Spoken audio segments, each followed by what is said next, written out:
starting from the Nakba, I'm wondering how Gaza became what it is today, where now we see, these crumbling concrete cities. What was it like when people moved there? Right. How is it that it ended up becoming described by many people as a concentration camp? Yeah, I wouldn't use that term, but You anyway, wouldn't? Okay. Yeah, people have. Concentration camps were places where people were shifted to death camps. Right. This is. I'm saying this now because Norman and I were speaking about it. He quoted many people who have referred to it in that way. People have used the term. I wouldn't. Doesn't matter. Well, first of all, the overwhelming majority of the population are refugees. And so for most of the period thereafter, they live in refugee camps established by the United Nations Relief and Works Agency, UNRWA. Many of them move out of the camps into Gaza City. So Gaza becomes a huge city by the 21st century, in which more than half the population are people who had moved out of the refugee camps and into the city. And that's true in Rafah and Khan Yunis and other parts of the Gaza Strip. And its situation changes with the occupation of 1967. First of all, there's an attempt to move as many of these people out, get rid of them, move them to Egypt.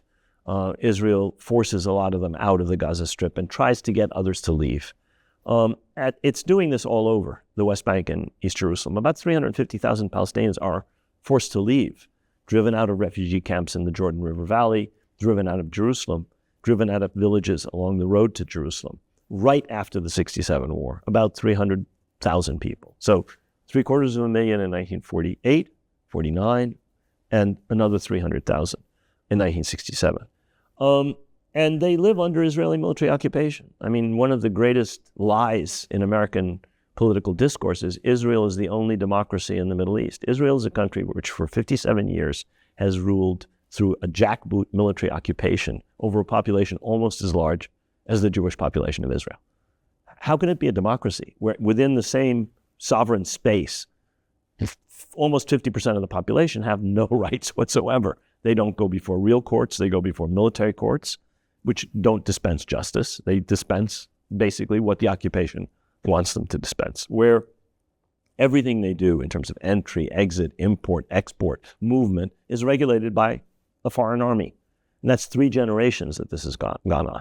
And the most severe of these restrictions are imposed on Gaza for a variety of reasons. For one thing, Gaza is the place where there's the highest concentration of refugees. Moshe Dayan gives a famous speech in the 50s where he talks about, you can understand why these people are fighting us, because we've taken their homes. And they look across the armistice lines and they see their homes. And so you're talking about a population that comes from what are today the southern regions of Israel, and who are prevented by Israel from ever returning or from getting their homes and property back.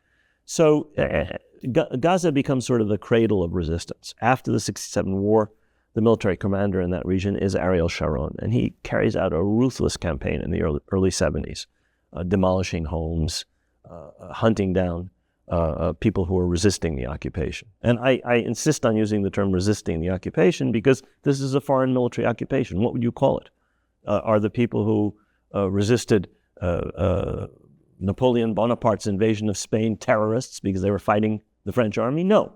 Would you call French partisans who fought, Russian partisans who fought German occupation terrorists? No, you'd call them people resisting an occupation.